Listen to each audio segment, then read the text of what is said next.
मैं फिर से आ गई हूँ आपकी फ्रेंड पल्लवी। आज का वही हॉस्पिटल के टॉपिक्स मेरे अभी चल रहे हैं। तो हॉस्पिटल का कुछ ऐसे डिपार्टमेंट्स हैं जिनके बारे में मैं ज़्यादा डिटेल में तो नहीं बताऊंगी, बट हाँ वो बहुत ही इंपॉर्टेंट डिपार्टमेंट्स हैं, इसलिए उनको छोड़ा भी नहीं जा सकता।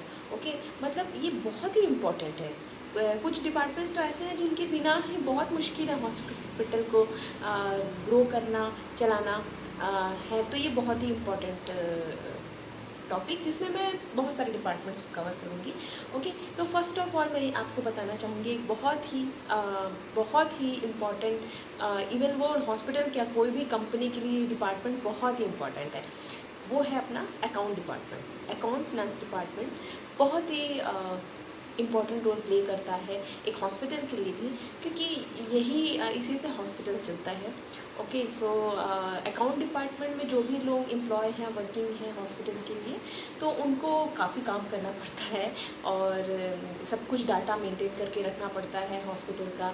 हॉस्पिटल में जो भी पेशेंट एडमिट हैं वो पे वगैरह करते हैं, तो आईपी बिलिंग हो गई, ओपी बिलिंग से सारा कुछ फिनांस डिपार्टमेंट, अकाउंट डिपार्टमेंट में ही आता है।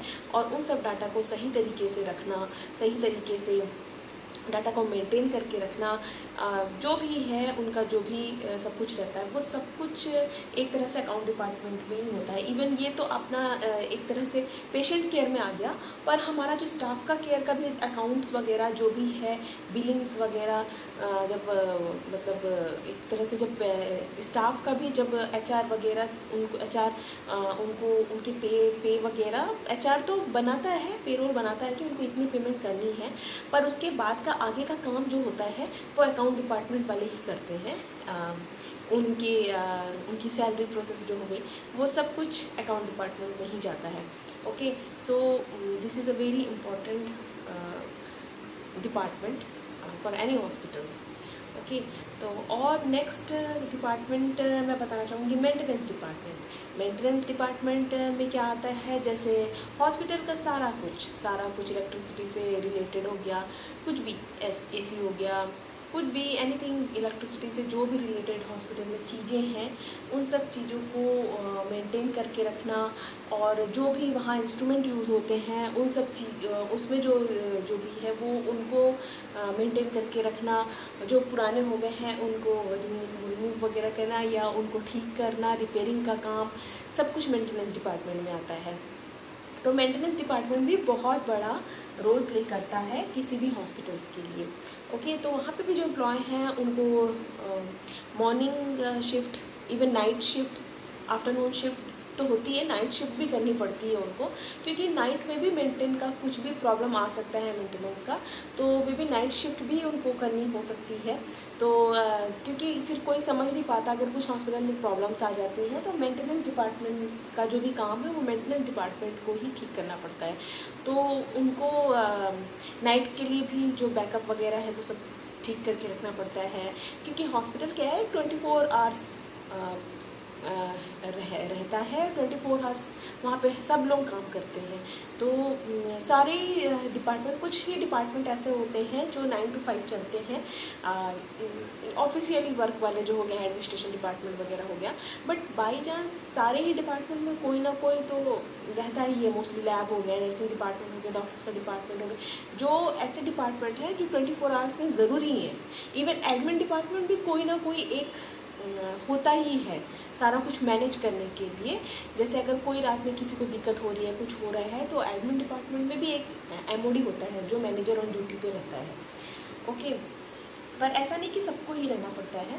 तो इस तरह से हम कह सकते हैं कि मेंटेनेंस डिपार्टमेंट भी बहुत उम्दा रोल प्ले करता है हॉस्पिटल्स के लिए। ओके, और डिपार्टमेंट हो गया जैसे बायोमेडिकल डिपार्टमेंट। बायोमेडिकल डिपार्टमेंट भी बहुत इम्पॉर्टेंट रोल प्ले करता है।